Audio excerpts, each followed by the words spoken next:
Vecmāmiņ, vai Dievs atbild uz lūgšanām? Lūgšanām ir jābūt atslēgai, ar kuru atvērt dienu un aizvērt nakti. Tomas Fullers. 6 gadus vecais mazdēls Klems jau kopš gada vecuma gandrīz katru sestdienas vakaru pavadīja kopā ar mani un savu opīti. Kad Klemam bija 4 gadi, viņa mamma un tētis izšķīrās, un tas nomāca mazo puisēnu. Iemācīju Klemam skaitīt lūgšanas, un pirms došanās gulēt mēs vienmēr kopīgi nometāmies ceļos. Kādu vakaru, kad bijām noskaitījuši lūgšanas, un viņš jau bija gultiņā, Klems pajautāja: Vecmāmiņ, vai Dievs atbild uz mūsu lūgšanām? Mīļumiņ, Dievs dzird katru lūgšanu, kuru tu izsaki.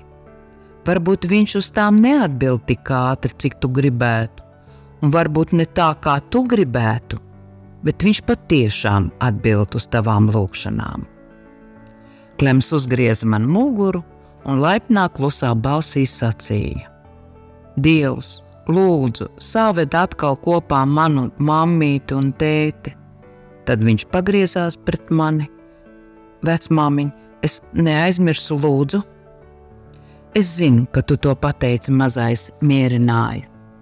Nākamajā dienā Klema mamma un tētis paziņoja, ka atkal dzīvos kopā. Klems iesaucās: Iepriekšējā vakarā es lūdzos Dievu, lai viņš jūs atkal saved kopā.